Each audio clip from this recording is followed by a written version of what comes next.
वतन की मोहब्बत में खुद को तपाए बैठे हैं, मरेंगे वतन के लिए शर्त मौत का लगाए बैठे हैं। नमस्कार दोस्तों, मैं अनुराग ओझा। कैसे हैं आप लोग? ठीक होंगे। अग्निपथ योजना को लेकर विपक्ष वर्तमान सरकार पर हावी है कि ये कानून, ये जो योजना आई है, इसे बंद करना चाहिए। अग्निपथ योजना युवाओं के सपनों पर साहब पानी फेरने का काम कर रही है। 2 लाख युवाओं के सपने पर ग्रहण, सरकार का जो वादा था ना साहब कि हर साल 2 करोड़ रोजगार दिया जाएगा, उनके सपनों पर ग्रहण लगा देने का अगर किसी ने काम किया है तो वर्तमान सरकार ने किया है। आईएनसी का अग्निपथ योजना का विरोध और हल्ला बोल, जो आईएनसी मतलब इंडियन नेशनल कांग्रेस है ना साहब, लगातार हल्ला बोल रही है कि जो अग्निपथ योजना है इस पर प्रतिबंध लगना चाहिए। अब एक बात सोचिएगा जरूर, जो मैं हर बार बोलता हूं कि प्रधानमंत्री बनेगा 5 साल के लिए और गरीब किसान पिछड़ा तबके का बच्चा अग्निवीर में जाएगा 4 साल के लिए। ये बेईमानी है कि नहीं है? आप सोचिएगा जरूर साहब। आईएनसी का ललकार, अग्निपथ बंद करो, युवाओं के भविष्य के साथ में खिलवाड़ नहीं। युवाओं के भविष्य के साथ में जो खिलवाड़ हो रहा है ना साहब, रोजगार के मामले पर जो खिलवाड़ किया जा रहा है ना साहब, उसके लिए आईएनसी सक्रिय हो गई है। इंडिया अलायंस के गठबंधन पर अखिलेश यादव जी को चाहे देख लीजिए, तेजस्वी बाबू को देख लीजिए, राहुल गांधी जी को देख लीजिए, लगातार सरकार से सवाल किए जा रहे हैं कि रोजगार पर सरकार ध्यान दे। भारतीय युवाओं की आवाज बने राहुल गांधी। अग्निपथ योजना के खिलाफ न्याय की जंग, न्याय की साहब वो लोग मांग कर रहे हैं कि ये अग्निपथ योजना बंद होनी चाहिए और न्याय मिलना चाहिए। सेवा, मैं आपको एक लेटर बताऊंगा जो आईएनसी ने राष्ट्रपति महोदय को लिखा गया है। मैं आपको बताऊंगा साहब, इसे इत्मीनान से सुनिएगा। सेवा में श्रीमती द्रौपदी मुर्मू जी, राष्ट्रपति भारत सरकार। माननीय महोदय, मैं आपको भारतीय सशस्त्र बल के सर्वोच्च अधिकारी के रूप में एक महत्वपूर्ण मुद्दे पर लिख रहा हूं।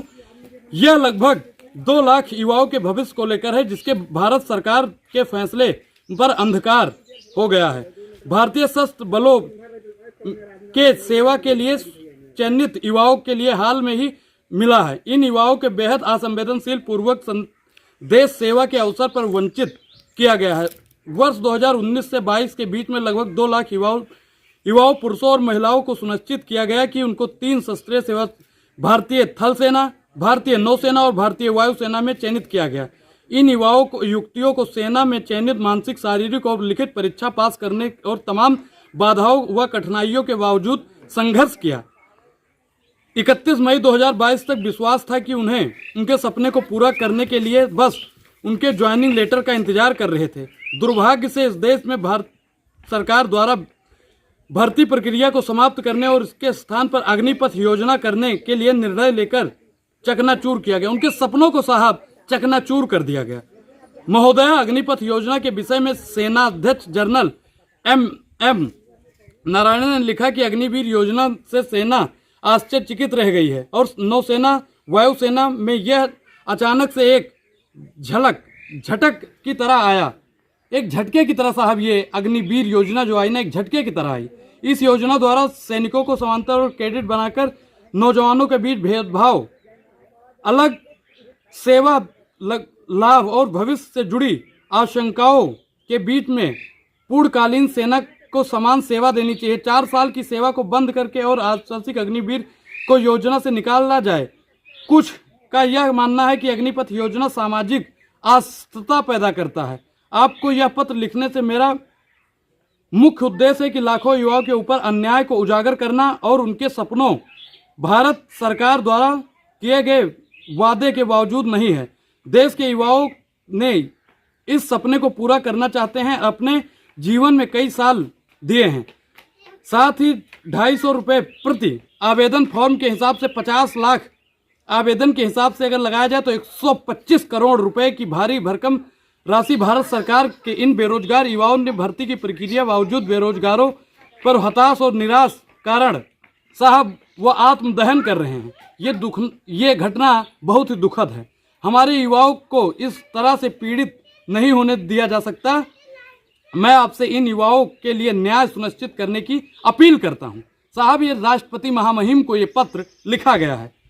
खरगे जी ने लेटर के बारे में संक्षिप्त में बताइए। खरगे साहब ने लेटर लिखा, अग्निपथ योजना के बारे में समझाइए और एक अन्याय हो रहा युवाओं के साथ में बताइए। अग्निपथ योजना जो है ना साहब, ये युवाओं को कहीं ना कहीं उनके भविष्य को ढकेल रही है।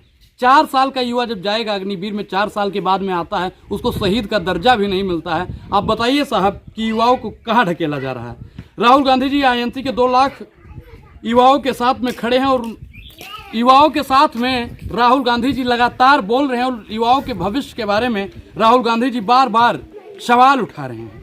राहुल गांधी भारत जोड़ो न्याय यात्रा इन्हीं अन्याय को तोड़ने के लिए जारी है। तो भारत जोड़ो न्याय यात्रा से साहब आप लोग जुड़िएगा जरूर। उत्तर प्रदेश में परिवर्तन की आंधी, अखिलेश, प्रियंका, राहुल की तिकड़ी, जो 3 लोग साथ में खड़े होकर भारतीय जनता पार्टी का सूखड़ा साफ करने की बात कर रहे हैं ना, अन्याय के खिलाफ संघर्ष के लिए तैयार हैं।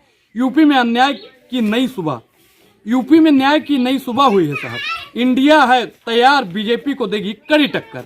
बीजेपी पार्टी साहब को कड़ी टक्कर देने के लिए राहुल गांधी, प्रियंका गांधी जी और अखिलेश यादव जी कड़ी मशक्कत देने के लिए तैयार हैं। यूपी में इंसाफ की नई किरण, इंडिया गठबंधन बीजेपी के खिलाफ लड़ेगी अन्याय के खिलाफ। उत्तर प्रदेश में राजनीतिक उद्देश्य में बदलाव, हवा चल पड़ी है। अखिलेश यादव, प्रियंका गांधी और राहुल गांधी के नेतृत्व में मजबूत इंडिया गठबंधन सामने आया है, जो भाजपा के खिलाफ न्याय की लड़ाई लड़ने के लिए तैयार है। गठबंधन की ताकत को साहब आप समझिए। इस गठबंधन में विभिन्न विचारधाराओं और समुदाय का समर्थन है, जो एक व्यापक आधार प्रदान करता है। इसकी ताकत उत्तर प्रदेश में विभिन्न सामाजिक ढांचे से निहित है। मुख्य मुद्दे जो हैं साहब मैं आपको बताऊंगा। यह गठबंधन किसानों के मुद्दे जैसे युवाओं के बेरोजगारी को लेकर, महिलाओं के खिलाफ अपराध को लेकर और शिक्षा अवसरों में कमी जैसे मुद्दों पर केंद्रित करती है। भाजपा के खिलाफ रणनीति जो इनकी है मैं आपको वो भी बताऊंगा। गठबंधन में भाजपा नीति और उसके प्रशासन खिलाफ मजबूती रणनीति तैयार की है। जनता की उम्मीदों को साहब समझना बहुत जरूरी है। उत्तर प्रदेश में जनता इस गठबंधन में काफी उम्मीद लगाए बैठी है। साहब जनता जानती है कि अगर वर्तमान सरकार बदलती है और इंडिया अलायंस का निर्माण होता है तो इस देश से महंगाई को कम किया जाएगा, बेरोजगारी को कम किया जाएगा, किसानों को उनकी एमएसपी मिलेगी, युवाओं को रोजगार मिलेगा और जितने भी लोग हैं ना जो प्रताड़ित हो रहे हैं इस सरकार में, उनको उनका हक अधिकार साहब जरूर मिलेगा। इसलिए वो ध्यान लगा के बैठे हुए हैं। इस बार वो लोग इंडिया अलायंस को सपोर्ट करने वाले हैं। यह गठबंधन उत्तर प्रदेश और राजनीतिक परिदृश्य को एक नई दिशा में ले जाएगा। राहुल, प्रियंका और अखिलेश की इस तिकड़ी भाजपा को एक मजबूती से पेश कर सकती है और उत्तर प्रदेश में न्याय और समानता की नई सुबह आ सकती है। तो आइए भारत जोड़ो न्याय यात्रा में भाग लिया जाए। मोदी सरकार की जो मित्रवाद है ना, मित्र नीति, खास लोग की कर्ज माफी, कॉर्पोरेट टैक्स में छूट और सस्ती जमीन देना, जैसे प्रधानमंत्री नरेंद्र मोदी जी जंगल दे रहे हैं, कोयला दे रहे हैं, नदी दे रहे हैं, आसमान दे रहे हैं, इधर देखिए उधर देखिए, चारों तरफ की संपत्ति को अडानी और अंबानी के हाथों में सौंपा जा रहा है, जिसे निजीकरण कहा जाता है। किसानों की आय दुगनी करने, कर्जा माफी जैसे मुद्दे पूरे नहीं हुए। जो किसानों की आय दुगनी करने के लिए प्रधानमंत्री नरेंद्र मोदी जी ने जो वादा किया था वो पूरा नहीं हुआ।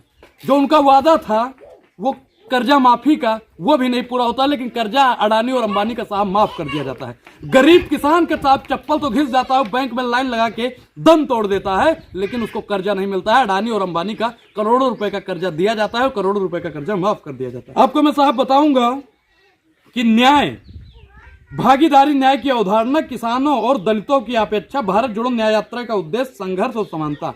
जो इस देश में साहब विभिन्न मुद्दे हैं ना, उससे भारतीय जनता पार्टी खिसकती नजर आ रही है।